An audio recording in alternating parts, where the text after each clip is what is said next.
음,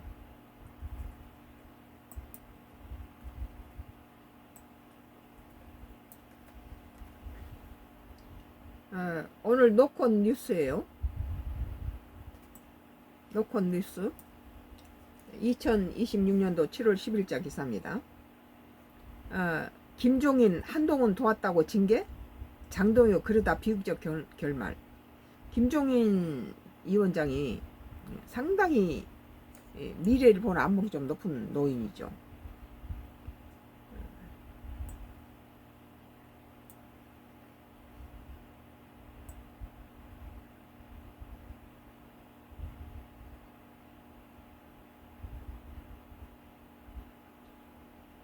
노콘 뉴스 인터뷰를 이용할 때는 프로그램명인 CBS 라디오를 정확히 밝혀주시기 바랍니다. 그러네요.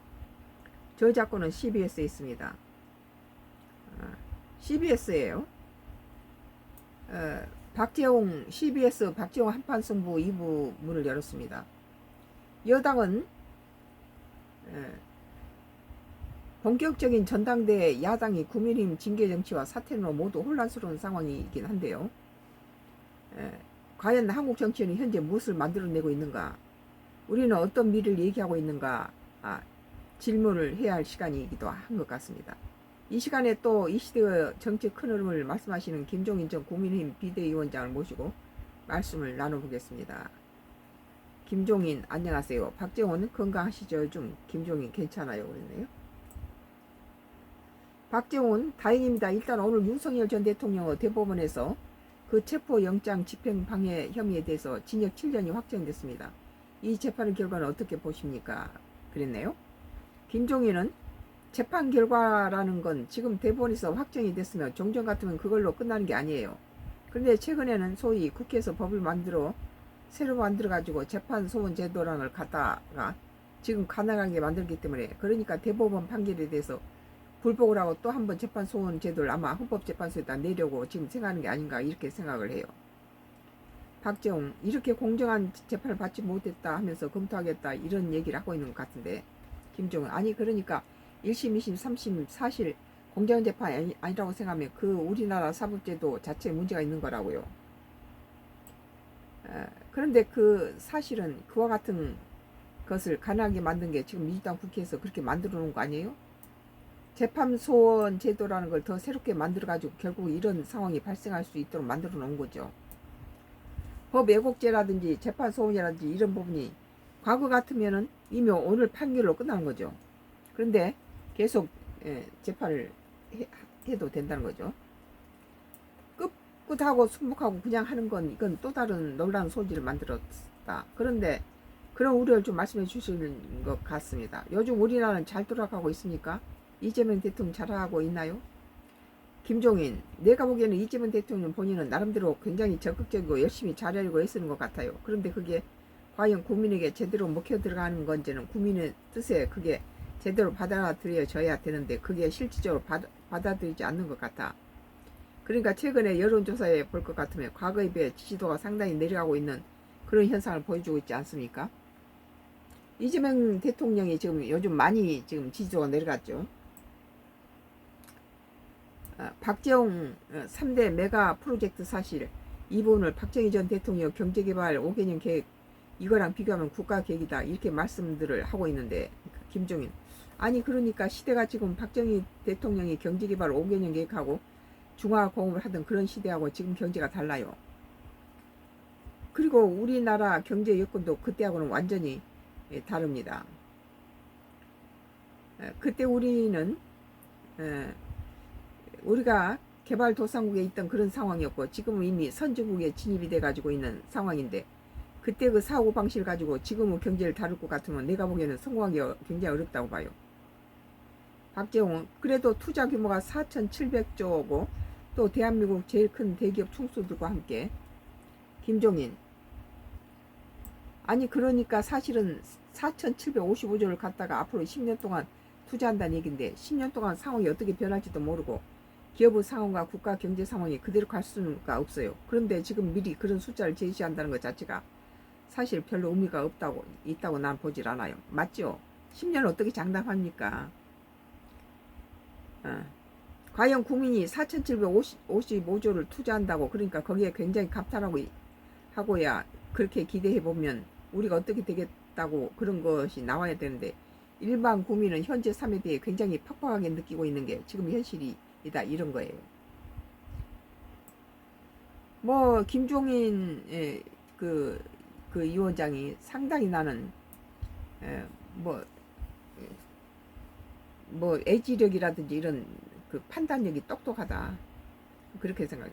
난 그래서 이재명 대통령이 정치적으로 그래도 성공을 하려고 생각을 하면, 지금 근 20여 년 동안 계속온 이 양극화 문제 상당수 국민이 지금 소위 어려운 상황에 처해 있는데, 그 사람들을 어떻게 자신을 좀 나은 삶으로 이끌어 갈 것인지 갖다가 관심을 가져야 되는데, 그런 데는 별로 관심이 없는 것 같아요. 그러죠. 그러니까 사실은 모양상 건사하기는 재벌들도 있고, 그런 큰 숫자 노름을 하면 기분은 당장 좋을지 모르지만 그 자체가 국민에 의해서 얼마만큼 반영되느냐 하는 것이 정치적인 성과를 낼 수 있느냐 없느냐에 달려 있는 거 아니에요? 그런데 내가 보기에는 별로 정치적인 효과는 나타나지 않는 것 같아. 제대로 봤다고 생각해요, 나도.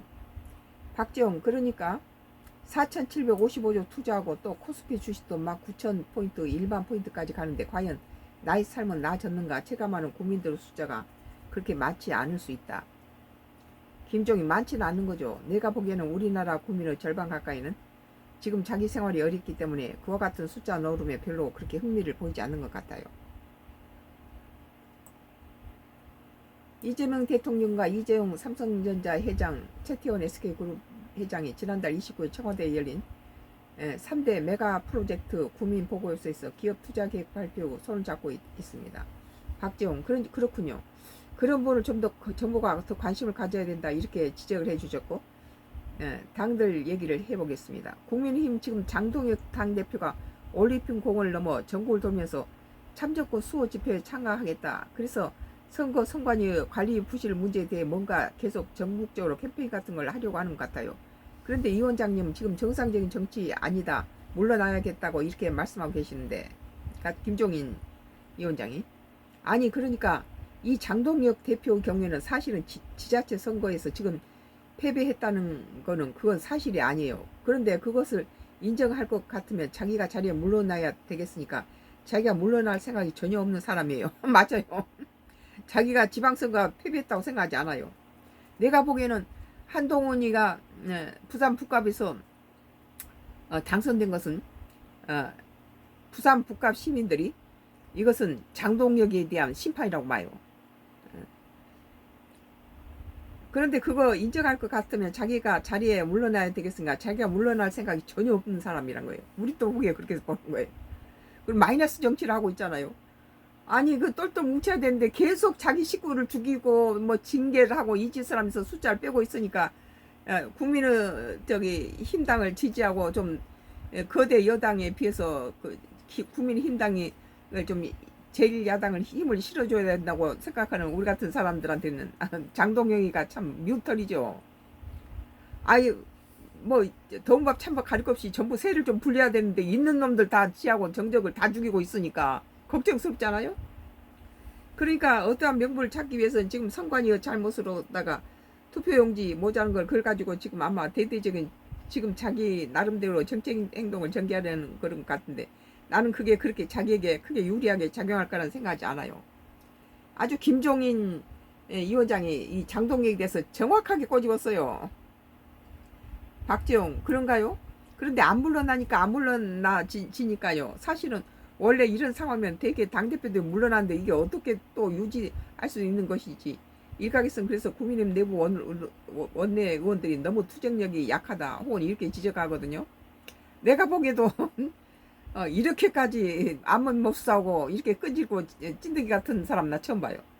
김종희, 그러니까 본인이 그만둘 생각이 전혀 없기 때문에.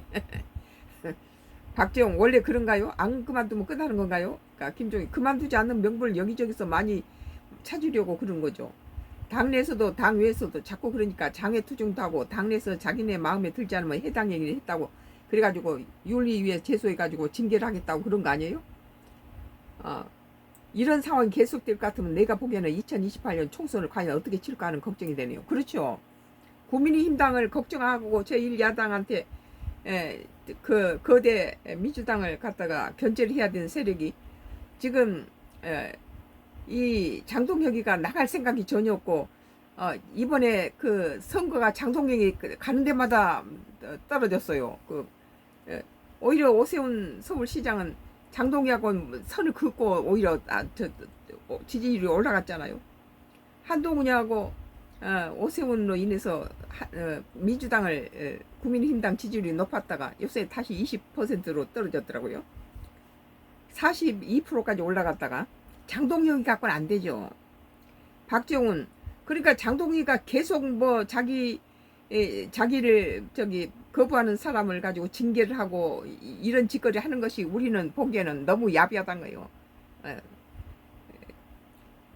박재홍 사실 장동희 당대표 머릿속에는 총선도 있지만 또 다음 대선 후 주자로서 계속 그 위치를 유지하고 싶어하는 아니 그러니까 김종인은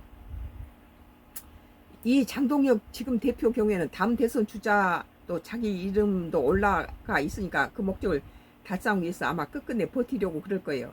근데 그게 과연 그게 실현될 거라고 생각하는 나는 그렇게 생각 안 해요. 내가 보기에도 그래요. 김종인 말이 맞아요.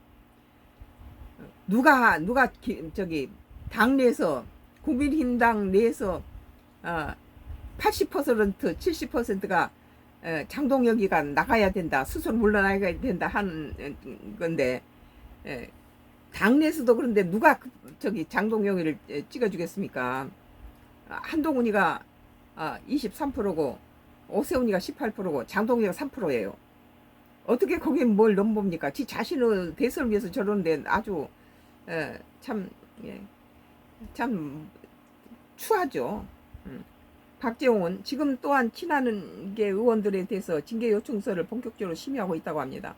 그러니까 지하고 정적 죽이기에 바빠요.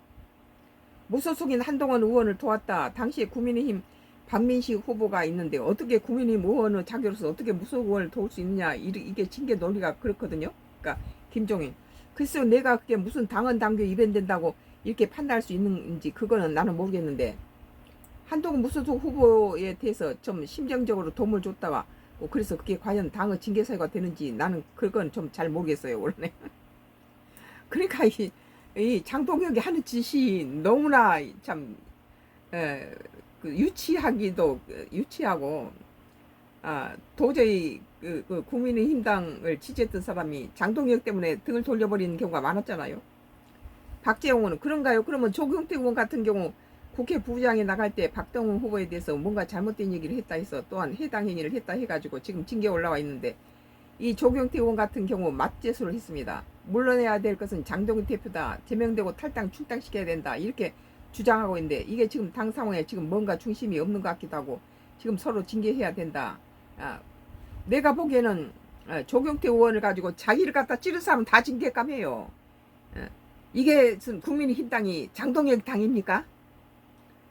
김종인은 그러니까 지금 국민의힘의 상황이라는 것은 내가 보기엔 정상적인 정치에서는 상상할 수 없는 상황이 전개되고 있는 거죠.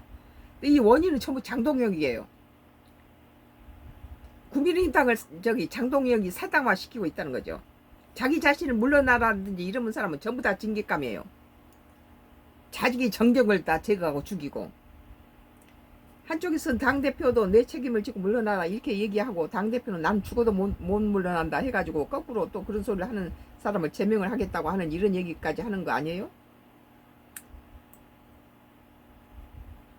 그러니까 지금 장동혁 대표 경우에는 민주당 소장파 세 사람에 대해서 하여튼 이름을 거론해 가면서 그 사람들 갖다가 어떻게 제명해 보겠다고 하는 그런 모습을 보였는데 그건 나는 당을 끌고 가는 당대표로서 처신이 아니라고 봐요. 그렇죠.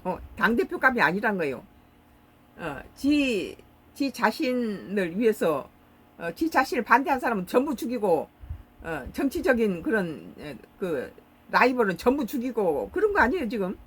그러니까 국민의힘당을 걱정한 사람은 국민의힘당이 거대 민주당 여당을 대적하려면 세를 늘려야 되는데 자기 식구들 갖다 총질하고 있으니 내부 총질하고 있는데 우리가 어떻게 그걸 이해합니까?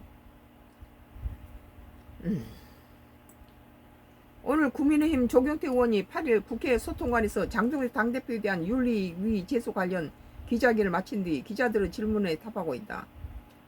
박재홍은 어느 정도 갈 수 있을까요? 현재 추세로 가면. 그러니까 김종인은 모르겠어요.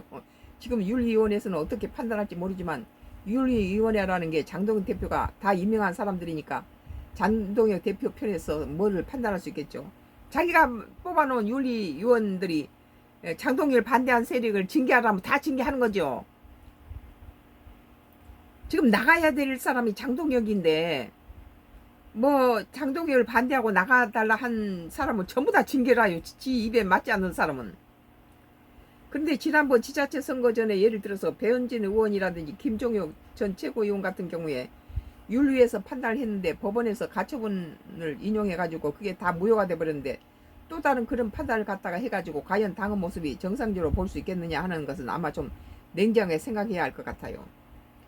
이 법에서 가처분 인용을 해가지고 무효가 돼버린 것을 또 똑같은 짓을 한다는 거예요. 박재홍은 과연 이 당을 수습하려고 치유하려면 누가 어떤 역할을 할 수 있을 것인가. 점점식 원내대표가 그래도 지금 현재 원탑이다. 그래서 이분이 어떤 장동 대표와 좀 다른 얘기를 하고 있고 의원들 징계에 대해 좀 소극적이고 신중해야 된다는 목소리를 내고 있긴 한데 원내대표가 지금 수습할 수 있는 공간이 있을까요? 김종인. 아니 내가 보기에는 지금 초기의 상황이니까 그런대로 장동혁 대표가 견딜 수 있을지 모르지만 앞으로 시간이 감에 따라 의원들의 생각, 당원들의 생각이 아마 지금처럼 그대로 있지 아니라 생각해요. 지금 사실은 국민의힘은 지난 2016년부터 지금 연속해서 3번의 총선에 지금 패배한 정당이 아니에요? 그런 과정에서 결국 국민의힘의 대통령이었던 두 사람이 탄핵을 받고 그런 정당이에요. 그러니까 지금 이거 만회를 하려고 할 것 같으면 2028년 총선을 갖다가 승리를 이끌고 그렇게 해야만 2030년 다시 집권을 할 수 있을 거라고 생각하면서 지금 의원들이 당원들의 생각이 지금 같이 있을 수 없을 거라고 생각해요. 그렇게 되면 결국 가서 장동혁 대표는 당원들의 힘과 국회의원들의 힘에 의해 더 이상 잘 유지한다는 게 나는 힘들 거라고 생각해요. 그러니까 국민힘당이 장동혁을 내쫓는데 너무 지금 허약하다는 거예요. 내가 보기에도. 그리고 장동혁이가 사람이라면 지가 인간이라면은 지가 스스로 나가야죠. 박재홍 총선이 가까이 오면 김정인 그렇죠. 박재홍 그렇군요. 시간이 문제라는 말씀인데 한동훈 의원 복당 문제는 어떻게 보십니까? 김종인. 한동훈 복당 문제는 당이 정돈돼야지 복당이 하든지 말든지 하는 거지. 박재홍 시간을 서두를 필요는 없다. 그렇죠. 김종인 그렇죠. 그러니까 그 전까지 복당이 되기가 힘들 거예요. 그리고 한동훈 지금 의원 자체도 복당에 대해서 너무 서두를 필요 없다고 생각을 해요. 박재홍 그렇군요. 어디에 집중을 해야 하면 될까요? 김종인. 지금 시간의 흐름에 따라서 아마 국민의힘의 모양이 상당히 변할 거예요.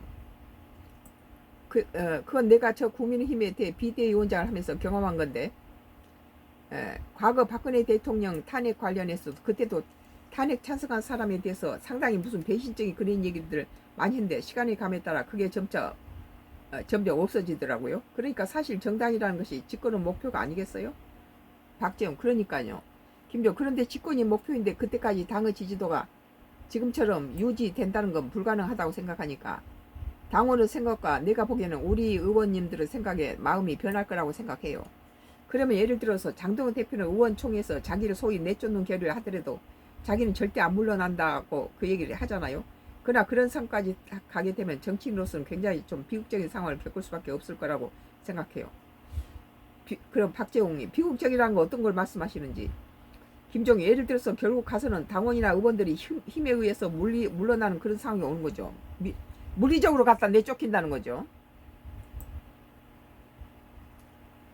국민의힘 장동훈 대표가 9일 오후 광주경찰청에 김영근 청장과 면담이 이루어지지 않자 항의하고 있다. 당초 예정된 한성숙 신임 국무총리와 회동을 취소한 장 대표는 장윤기 사건을 둘러싸고 제기되는 의혹에 대해 김 청장에게 묻기 위해 광주경찰청을 찾았다. 아 그만두고 지나 그만두면 둘지 뭐 강주까지 갑니까? 박재홍 당원 소환제라든지 이런 상황들 그러면 만약에 지금 국민의힘 비대위원장이거나 혹은 장동혁 당대표 출구 전략이라 할까요? 이용자님께서 혹시 조언을 하신다면 어떻게 하라고 말씀하시겠습니까? 그러니까 김종인 내가 보기에는 장동혁 대표는 지금 장에 나가 가지고는 무슨 참정권에 관련해 가지고 여기저기 돌아다닌다고 그러는데 그렇게 돌아다니면서 도대체 민심을 제대로 파악하고 그 민심이 자기 생각과 전혀 다른다고 생각하면 본인 스스로가 판단한 것이 보기에 굉장히 현명한 조치가 아니겠냐 이렇게 생각해요. 장동혁이는 상당히 멍청해요. 그 상당히 판단이라든지 감각인 자기 중심적이고 그 전혀 타협이 아니에요. 뭐 한번 대통령 해먹겠다는데 절대 안 되죠. 김종인은 근데 자기 나름대로 민심 파악을 엉뚱하게 해버리는데 맞아요. 민심 파악을 엉뚱하게 해버린다는 거예요. 자기 중심적으로. 나는 그렇게 생각했는데 오늘 김종인도 근데 자기 나름대로 또 민심 파악을 엉뚱하게 해버리면 그거는 내가 보기에 더 이상 구제할 방법이 없다고 나는 생각해요. 김종인 의원이 아주 우리가 지금 요새 계속 나는 이게 장동혁이가 머리가 나쁘고 상당히 멍청하다고 느낀 것은 어떠한 것을 팩트를 정확하게 이해를 하지 않고 자기 중심적으로 적당히 뭐 자기 합리화에 능하고 다른 너무나 그 엉뚱한 해석을 해버리는데 지금 김종인 저기 위원장이 그러잖아요. 근데 자기 나름대로 민심의 파악을 엉뚱하게 해버리면 그거는 내가 보기에는 더 이상 구제할 방법이 없다고 나는 생각해요. 김종인이 이 장동혁이가 민심을 파악해야 되는데 그 민심을 엉뚱하게 자기 민심 파악을 엉뚱하게 해버리고 그것은 내가 보기에는 이제 구제할 방법이 없다는 거예요. 자기 중심적으로 이상하게 판단하고 핵심을 찌르지 못하고 있다는 거예요. 모든 것이 지중심이에요. 장동혁 중심을 하니까 지금 국민의힘당이 힘을 가지고 똘똘 뭉쳐야 되는 상황에서 자기 내부에서 칼질해갖고 숫자를 줄이고 있잖아요. 징계를 왜 합니까? 지금 그 당내에서. 박재홍 민심 앞에 겸허하게 본인의 진퇴를 결정해야 된다 이렇게 말씀드리겠습니다. 더불어민주당 얘기를 좀 해보겠습니다. 지금 전당대회 레이스가 시작됐습니다. 정청래, 김민석 그리고 송영길, 고민정 의원까지 아마 네 분이 거의 확정적인 것 같은데 한 분 더 있을 수 있고 어떻게 보십니까? 지금 민주당 어떤 당대표가 필요합니까? 현 시점에는. 그러니까 김종인. 내가 보기에는 민주당 당대표는 아직 임기가 4년이 남은 대통령이 업무 수행을 하는데 협조적인 그러한 당 시스템이 돼야 되기 때문에 거기에 협조적인 사람이 당대표가 돼야 된다고 나는 생각해요. 그렇죠. 대통령 그 계획에 딴지를 걸면은 안 되겠죠. 뭐 박정훈 4명 후보 중에 있죠. 김종인 아니 그 4명 후보들 중에서 보면 사실은 이재명 대통령이 내심적으로 선호하는 후보가 있잖아요. 박재홍 언론상 이미 드러나 있다. 김종인 아니 그건 자기가 데리고 있던 총리가 지금 당대표로 나갔다는 것은 이재명이 지금 대통령하고 4년에 좀 어느 정도의 소위 의견을 맞췄기 때문에 나간 거 아니겠어요? 그렇다면 사실은 이 심정으로 이재명 대통령이 지지하는 사람은 지금 김민석 후보라고 볼 수밖에 없는 거라고. 그렇죠. 자기가 선출한 총리를 가지고 당대표직으로 국회로 내보냈다는 건 정청래가 마땅치 않았다는 건 소리죠.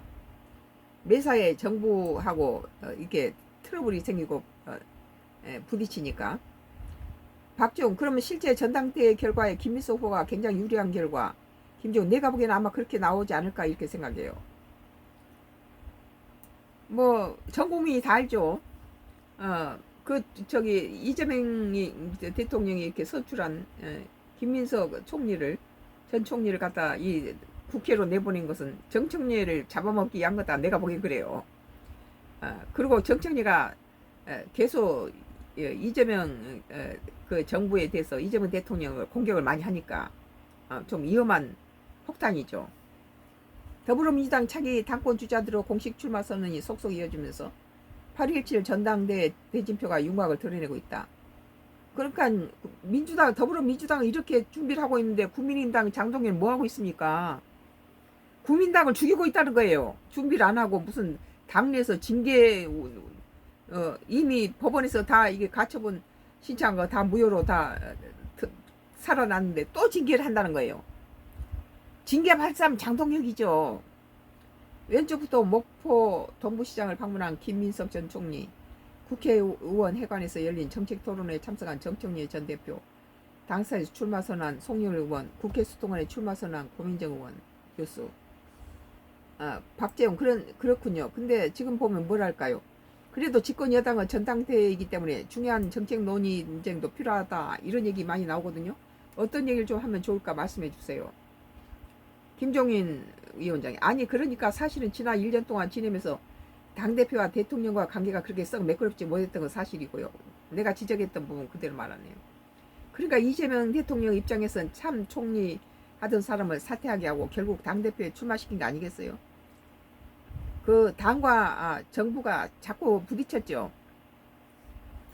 그렇다면 이재명 대통령 국정 운영에 가장 협조적인 사람이라면 김민석 대표를 갖다가 찍은 거겠죠. 그쪽으로 가지 않을까 이렇게 생각해요.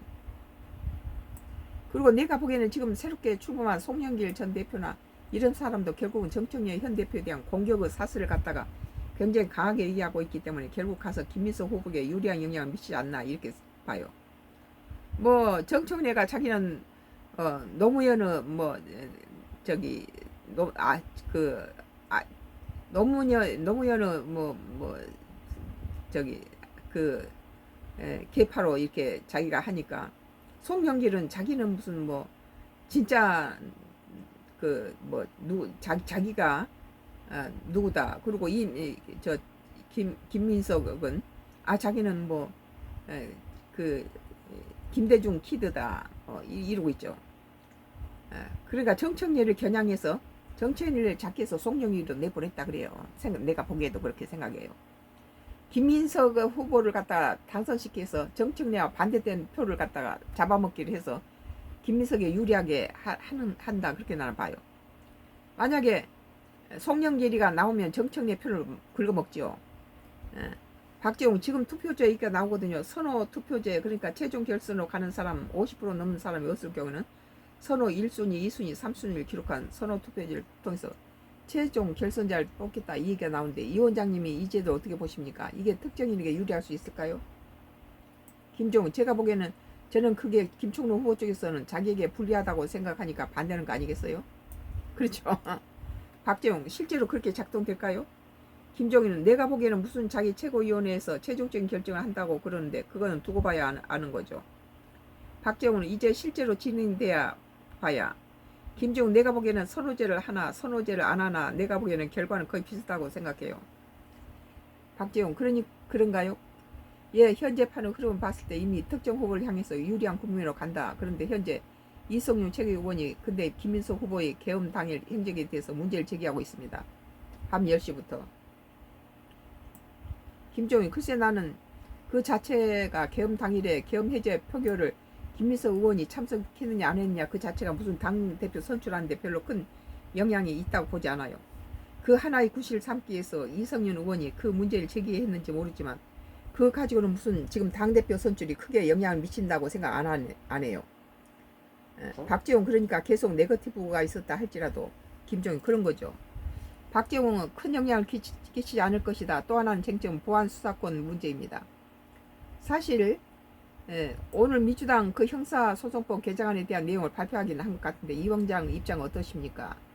김종인 나는 그 보안 수사권이라 하는 것은 어느 정도 검찰에게 가능하게 만들어줘야지 경찰이 수사한 것에 대한 확신을 가지고서 기소를 할 수 있는 것이지 그냥 경찰이 넘겨준 걸 가지고 기소만 하라고 그럴 것 같으면 나는 검찰의 기능이라는 거는 내가 보기에 참 굉장히 이상하다고 생각해요. 그렇지 않겠어요? 검찰이 갖다 손발을 다 묶어버리는 거죠. 검찰한테 검을 뺏어버린 거죠. 경찰이 다 해놓은 거 밥상에다 놔주면 거기에 대해서 수사를 권한을 다 없애버리는 건 말이 안 된다고 생각해요. 그리고 검찰 개혁을 왜 합니까? 그리고 나는 본질적으로 지금 기소와 수사를 갖다가 분리한다. 이유는 뭐냐? 지금까지 검찰이 너무 일방적으로 자기 멋대로 지금 수사를 해왔기 때문에 그걸 막는다. 그런 얘기를 하는데 사실은 오늘날 검찰이 이렇게 된 거는 다른 게 아니라 권력자들이 검찰을 이용해서 자기 정치적 목적을 달성하려고 하기 때문에 검찰이 그런 식으로 될 수밖에 없었던 상황이에요. 내가 보기에는 검찰 개혁은 그 이재명 정부에게 부동산 정책하고 검찰 개혁이 이재명 정부의 표를 지지도 깎아먹는 지름길이다. 그렇게 나는 생각해요. 그러니까 나는 늘 얘기를 하지만 검찰 개혁이라는 것도 사실 제일 먼저 해야 할 사람이 누구냐 하면 대통령 자세, 집권 여당은 자세에 달려있다고 생각을 그 사람들이 검찰을 자기네 목적을 위해 사용하지 않으면 검찰이 정상적으로 갈 수밖에 없어요. 근데 그 사람들이 그걸 가지고 자기 정치적 목적을 위해 검찰을 이용했기 때문에 검찰은 또 그거 노리고서 그런 방향으로다가 변할 수밖에 없었던 거라고요. 박지원, 그러니까 저도 개혁에 그러한 어떠한 정권의 검찰을 도구화하고 싶은 유혹에서 벗어나야지. 김종인, 아니 그러니까 원래 검찰의 본연 임무를 할 수 있게 그렇게 했으면 이런 문제가 전혀 발생할 수 없을 거라는 거예요. 그러니까 정치인들이 검찰을 이용했다는 거죠. 그래서 검찰을 갖다 정치 신현이 뭐니 이런 소리 한 것은 이 정치인들이 잘못했다는 거죠. 김종인, 아니 근데 내가 보기에는 이재명 대통령 자신도 일정 규모 보안 수사권을 필요하다고 느끼는 것 같더라고요. 뭐 그런데 이제 정청래가 보안 수사권은 완전 폐지를 주장하잖아요. 박지원, 국민들의 피해를 최소화하기 위한 방향으로. 그렇죠. 우리는 다 보안 수사권이 필요하다고, 검찰의 보안 수사권이 필요하다. 너무 경찰에 다 넘겨주고 검찰 갖다 손발 묶는 거 아니에요? 김종인, 그리고 아마 장관도 그런, 법무부 장관도 그런 생각을 하는 건데 워낙 당의 입장이 강경하게 보안 수사권 폐지라고 된다니까. 그러니까 지금 어정쩡하게 있는 상황이 아닌가요? 정청래가 나가야 되겠네요. 보안 수사권 폐지를 정청래가 강하게 하고 있는데, 이재명 대통령은 그래도 보안 수사권 일부는 남겨놔야 된다. 그렇게 얘기를 하고 있는 거 보면은. 김종인, 아니 근데 내가 보기에는 이재명 대통령 자신도 일정 규모 보안 수사권 필요하다고 느끼는 것 같더라고요. 박재홍, 국민의 피해를 최소화하기 위한 방향으로. 김종인, 그러니까 아마 장관도, 그런 법무부 장관도 그런 생각을 하는 건데 당이 워낙 입장이 강경해서 보안 수사권을 폐지해야 된다고 그러니까 지금 어정쩡하게 있는 상황이에요. 김종인, 이재명 대통령이 부동산과 세금 관계를 자꾸 나는 역대 정권이 이 부동산과 세금 관계를 해가지고 성공한 정권이 없어요. 그래요. 나도 보기에 그래요. 지금 윤석열 대통령하고 전 대통령하고 문재인 전 대통령하고 이재명 지금 대통령하고 이렇게 셋이 놓으면은 부동산을 잘 풀어나갔던 사람이 시장 논리에 많이 풀어버린 윤석열 전 대통령이 제일 낫고, 그 다음에 부동산에 욕을 많이 먹었지만 문재인보다 더 험한 대통령이 이재명이 지금 대통령이다.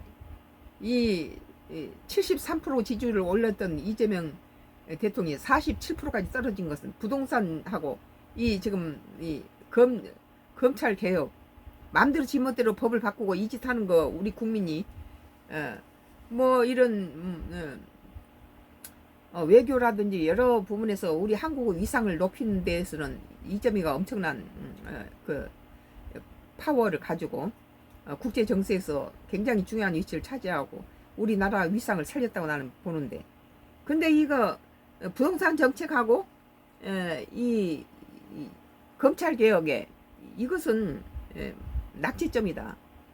외교라든지 무슨 그 전에 윤석열 정부가 전부 뭐 미국한테만 엎어지고 미국이 뭐 한국을 뭐 현금 인출기를 하고 주한미군 주둔비 뭐 9배 10배 안 내주면 우리는 주한미군 철수할 거야 이랬던 그 윤석열 정부에 비해서 이재명 대통령은 전시작전권 주라, 우리는 우리가 지키겠다, 이렇게 된 거 아니에요?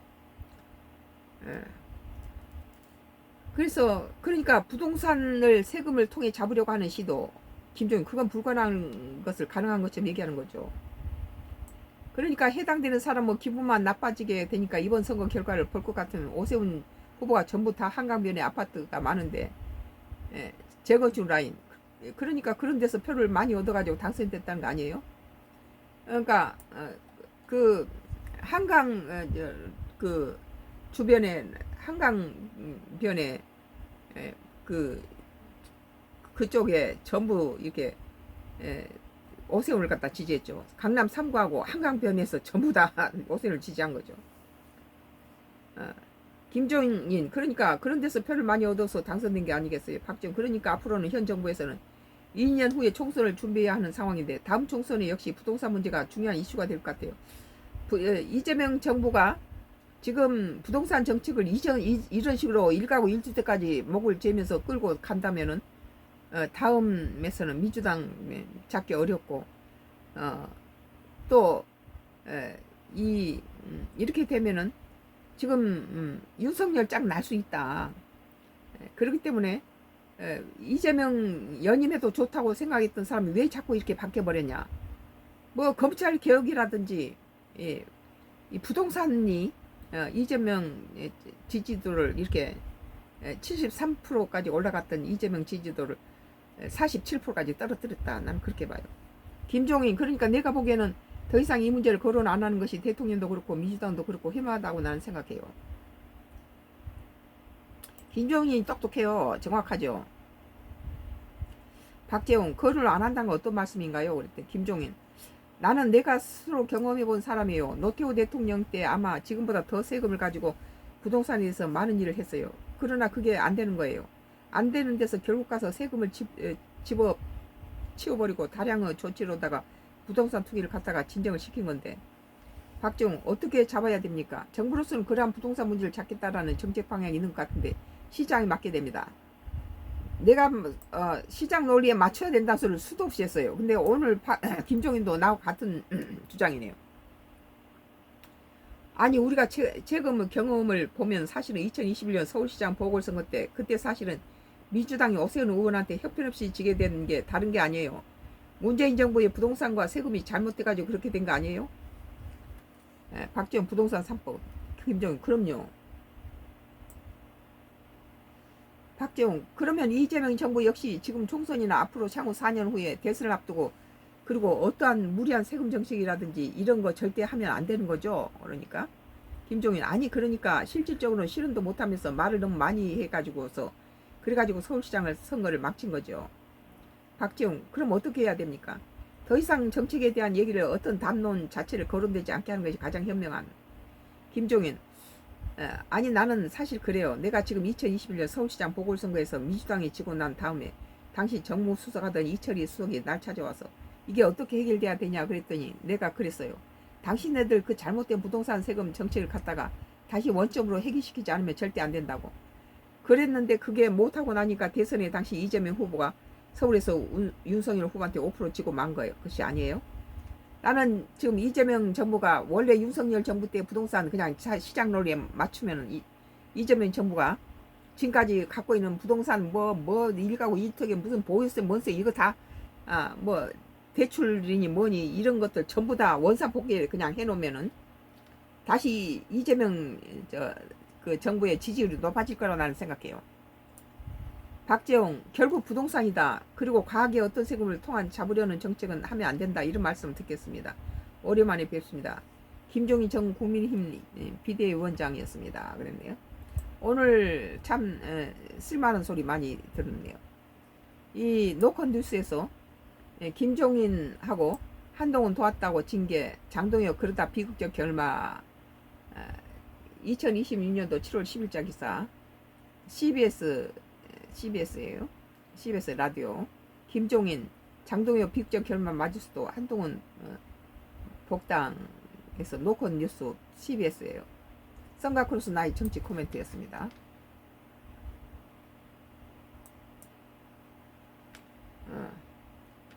참